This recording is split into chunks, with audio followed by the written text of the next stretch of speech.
Hi, good afternoon, and welcome back to my channel. This is my watercolor video log, and it's still an experiment in progress. Today is the 7th day of winter, 7th full day of winter, and in Portland, Oregon, that means it's really gray and rainy, which we're grateful for, but it means the lighting is not so great for taking videos or, well, painting perhaps. Anyway, I wanted to make an update because I've been working on this painting and it's not going well, and I think I'm gonna have to take drastic measures, which is a combination of words that I got off of Shirley Trevenna, drastic measures. When she says that, it generally means that she's putting her painting under the sink faucet and scrubbing it with a toothbrush, and that may happen here. So here's where I am. Here's where I am with this thing that has these chairs and it has this diamond pattern. It felt too bright, so I started to go in with a darker color, and then that just felt wrong.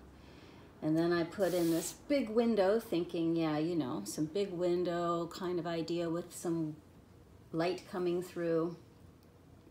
And okay, now I have some paint down that I can respond to, but it's way too realistic for me. Like, my whole goal is to get more abstract. And here I am doing an interior and making it way too realistic. So I'm gonna have to take drastic measures to make this interesting to me again. And if it can't get interesting as a whole painting, then I'm going to use it as a learning page, which I'll show you if we get to that level. I've done that before, where I have a whole page that's just a learning page and I can draw off of it in the future. But anyway, not my favorite stage for this painting, but we will see what we can do later on today. Another idea that I had, because I have two watercolor blocks available to me, and I did decide to cut this painting. So I cut it and I added some oil pastel marks, and I bumped up some of these other marks, and I added some oil pastels up here, and I love it, and I look at it every day, and I think, you know, maybe I want to stay in this space for a little while. So I have this idea of what if I just continued the scene on like this way, or even this way with another block. I could do something. There's this word called a triptych, where you'll have a painting that's in 3 parts. So I could make this into a triptych where, you know, maybe there's another part here and another part there, and maybe that's the center or whatever.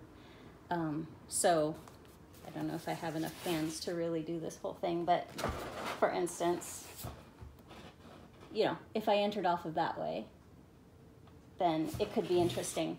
And the reason I'm going that way is because it's deep winter here.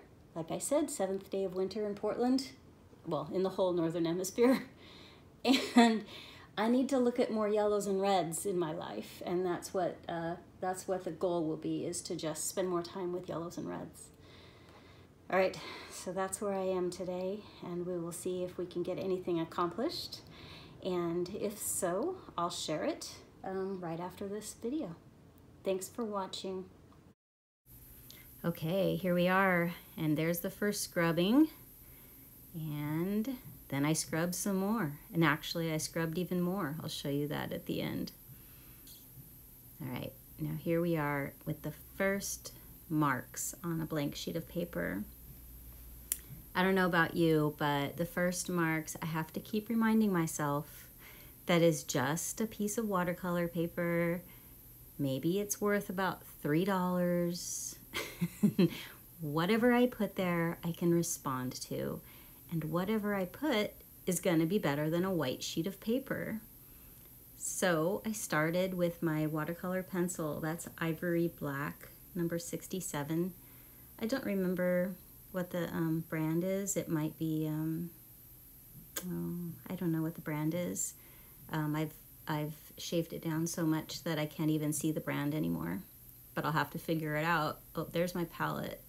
What a mess. Anyway, that pencil is going to have to get replaced soon. And so when I stroll into Dick Blick, or Blick Art, I think it's called now. Yeah, I'll have to find the brand name of what that watercolor pencil is.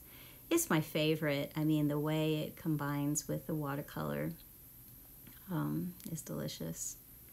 So you see here I've paused. I'm trying to figure out what to do next. And a nice, easy way to go in is to use the stick, because the stick can't draw up a whole bunch of water.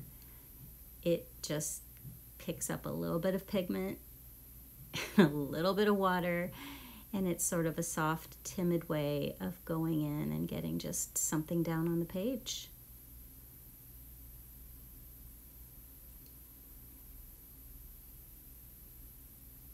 It's a funny thing, this this idea of starting something, and the perhaps fear or reluctance or apprehension of starting something new. I mean, in every realm of life, not just on a sheet of watercolor paper, which has a very low entry point. There, finally I bring in the brush. Now I can start to drop in some real color. I'm gaining confidence, folks. Yeah, but so entering into something, entering into anything, can have its moment. You know, there's an idea about starting something which you could take to watching somebody if they're going to jump into a swimming pool, right? There are the people who just jump right in, like immediately, don't mind the cold, don't mind the effect. And then there are those of us who gently wade in piece by piece, bit by bit, feeling the sensation of the cold water with every piece of our body instead of that sudden shock. And I don't know what it says about people, but if you're getting in the pool, I think it really doesn't matter if you jump in like a cannonball or if you get in piece by piece.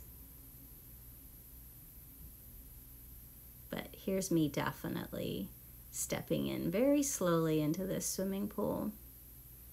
I'm dragging that stick through. If you've watched any of my videos, you'll see this is a kind of a passion of mine at this moment as I go and I collect sticks in the woods on our hikes in the summer. And then I carve them a little bit so that they have different kinds of points. And then I use them to draw out paint.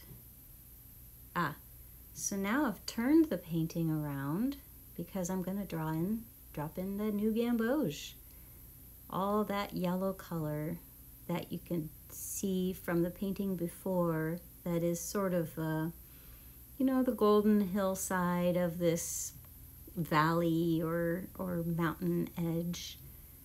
And I got tired of drawing it off from my palette, so I just squirted a dab of it directly from the tube right onto my paper. Now I'm really getting warm, folks. Now the pool is fully covering my body. I'm swimming now.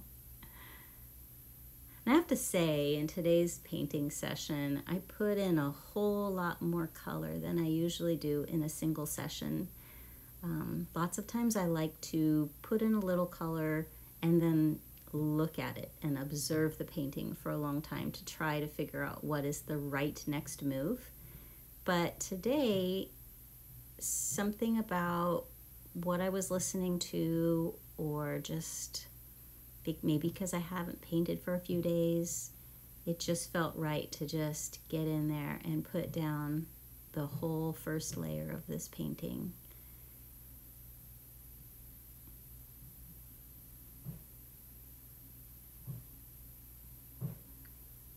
And for all that line work that you see, you're going to hear about it in the next little bit about what that is and why it's there.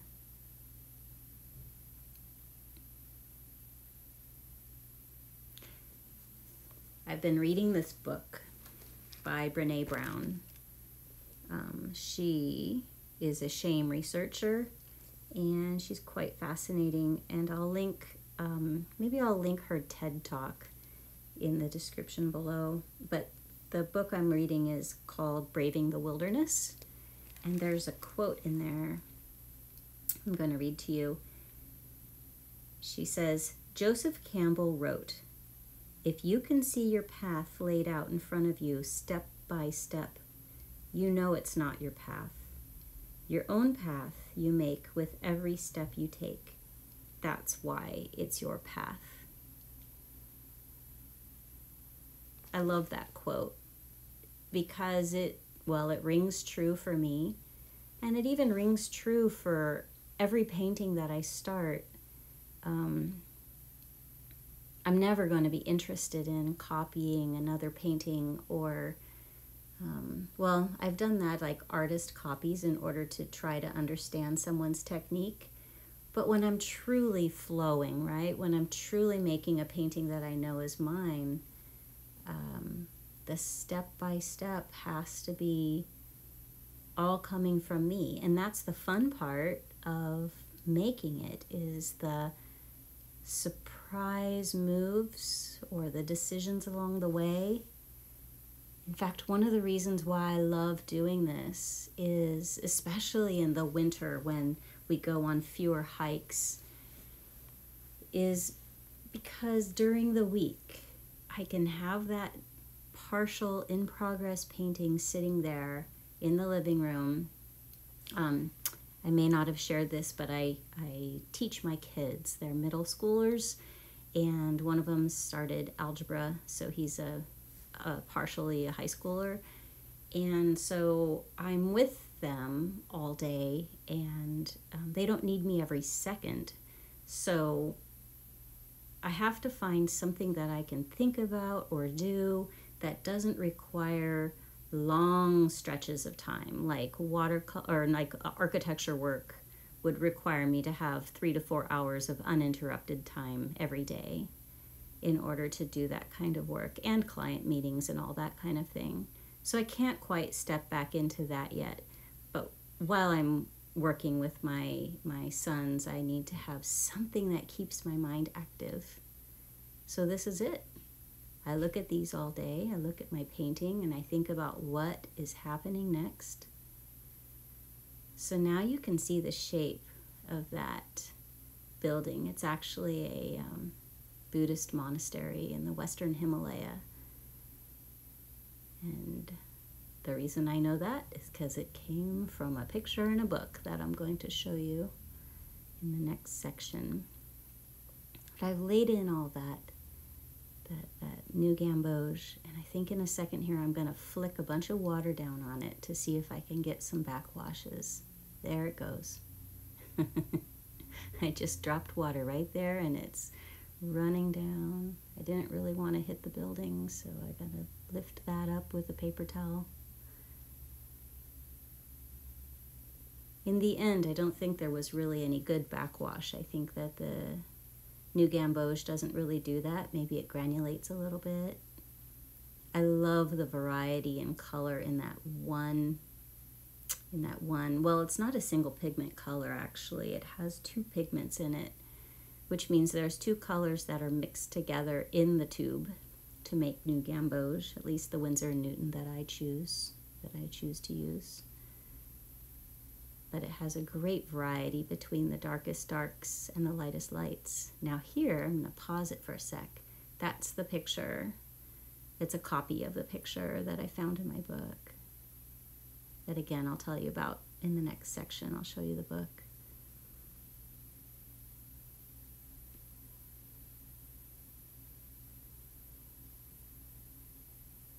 So I was thinking about the question of like, when can you call yourself an artist? Like, what does it take to say I'm an artist? Do you have to sell work? Do you have to be producing a certain amount of work? What if you work with textiles or something that's not seen as a traditional artist media? What does it mean to call yourself an artist? I mean, I call myself an artist, although I've never sold a piece. I've donated pieces that have sold for charity, but I've never sold a piece on my own, because the business of getting around to selling pieces is very different from the business of making it. And the making of it is what excites me at the moment. What I'm dropping in on that building is a mixture of Winsor & Newton cerulean blue and a Winsor & Newton cobalt turquoise light. And then, of course, it's mixing with that ivory black watercolor pencil. This one has a little bit more of that cobalt turquoise light where I dropped it in right there. You can't really tell. I'm dropping it in very lightly because I'm going to let it dry, and then I'm going to glaze and glaze and glaze until I get some really dark darks on the shadows of that building. It's going to take quite a few painting sessions to get it as dark as it's supposed to be to really pop. It's going to take quite a bit.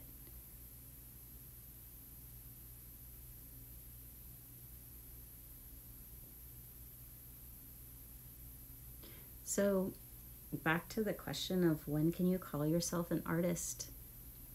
I was thinking that really, to me, being an artist is about how you see the world. A little bit less on how you present, how you show up with your paints or your textiles or your food if you're cooking, or whatever your music, dance. I think one thing similar about artists is the way we look at the world and how we tend to be present in the world. Like, you're looking at things and observing things in a way that is different from other people. Yeah. I'd love to hear what other people think. If you can put a message below on what you think it means when you can call yourself an artist. If there's a magic moment at which that's possible, or if it's open for everybody. Do you have to create something that is somebody thinks is good before you can call yourself an artist? Is it enough to like your own work?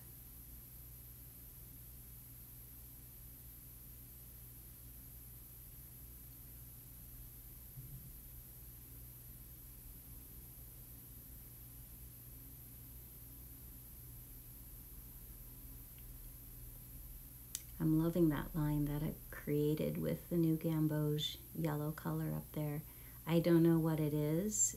It's just a line that was created as I was painting that part. And I'm gonna have to look at it for a few days to figure out what to make of it. Because it's certainly not in my my picture that I was using as a guide. It just appeared that way. Now what I'm doing here is I'm just taking colors that I know will play well together, like the deep reds and the yellows. Of course, this is what I needed to look at. It's dark and it's cloudy in Portland, so I need the reds and the yellows. But the reds and the yellows by themselves don't look super fantastic if they don't have the cooler colors next to them, the greens and the blues. So the greens and the blues are coming in right away so that I can start to see how they play against one another. Because of course it heightens the drama if you have those colors sitting next to one another. So we go with the light green with the scraping away so that I still have the lightness of the paper behind it.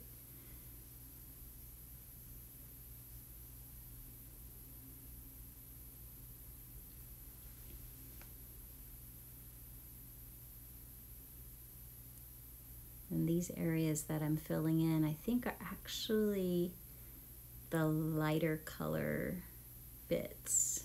And so the parts that I'm not filling in yet are going to be the ones in deep shade.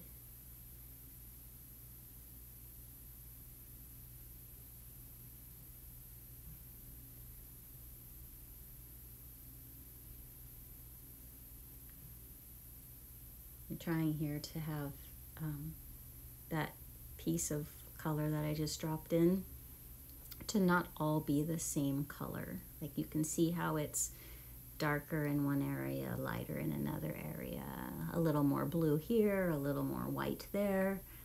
To me, I love that effect of having a variation within a block of color.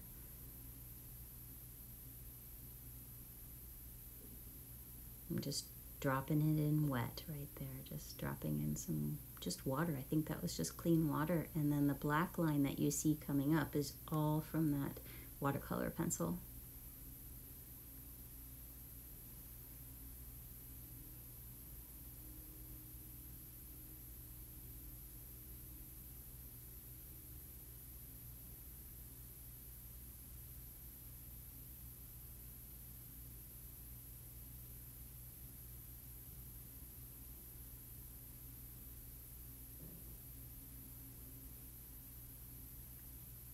This brush that I'm using is a number 12 round.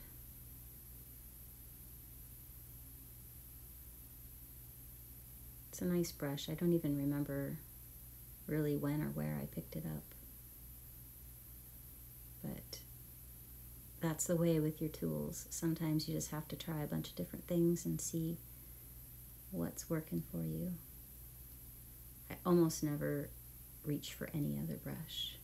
Just the sticks and a pencil and this brush, number 12 round.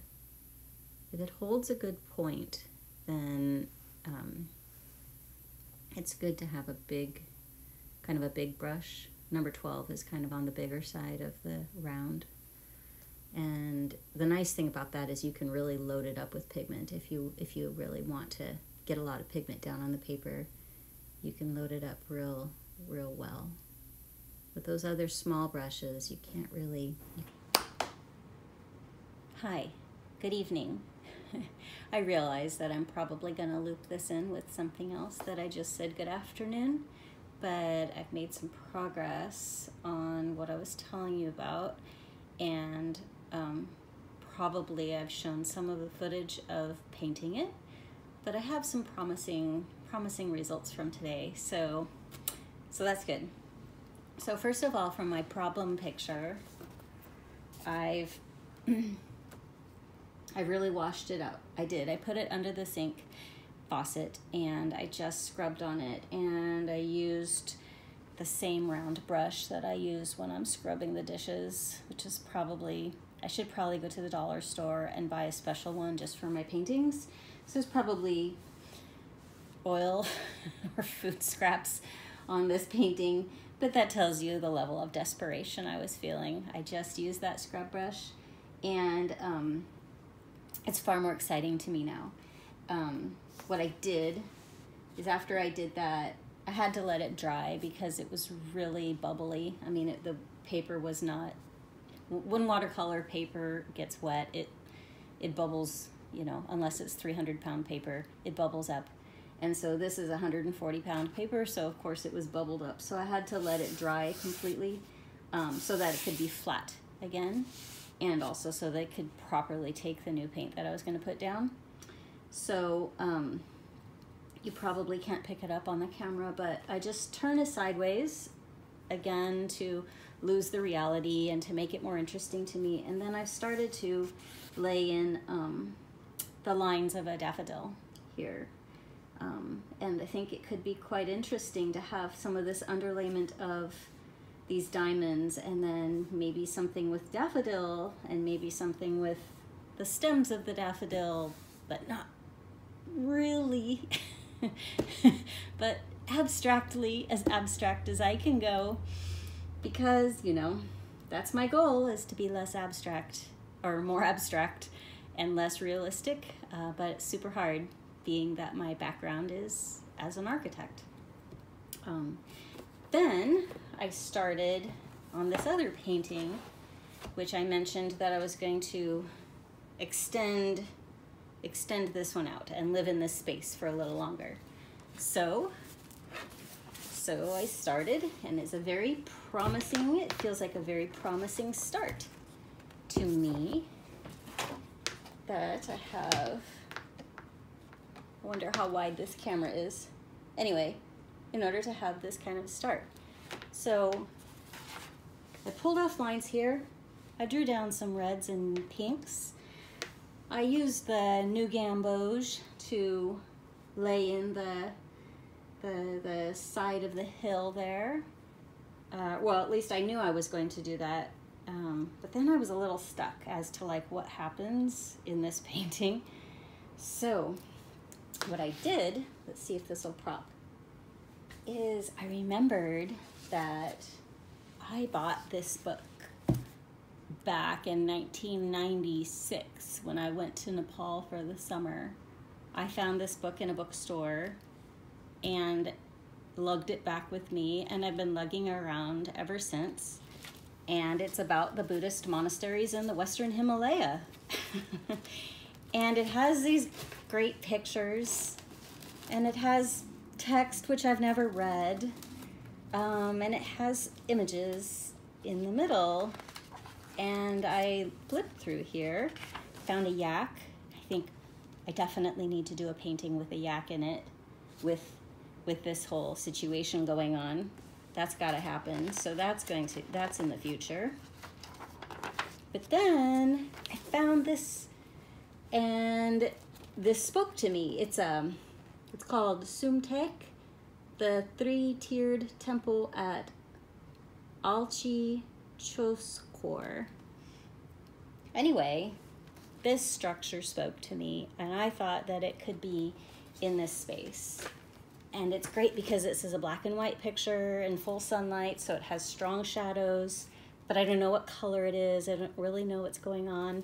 It's perfect because then I can choose whatever colors I want to put on it, and I can keep all those strong shadows, and I made it rather big, rather prominent in the painting, and it's very promising. I feel very encouraged by what I've done here, and I need to look at this for a day or two to sort of think about and decide what's going to happen next. Some interesting thing that happened is I just sort of started to put these down, and I didn't draw this line. I didn't think about this line at all. I just, as I was painting, the line just sort of appeared. So that's pretty cool, because it wasn't something that I intentionally put there. It just painted itself right there. So anyway, that's where this is. Credit to Romy Khosla for making this book.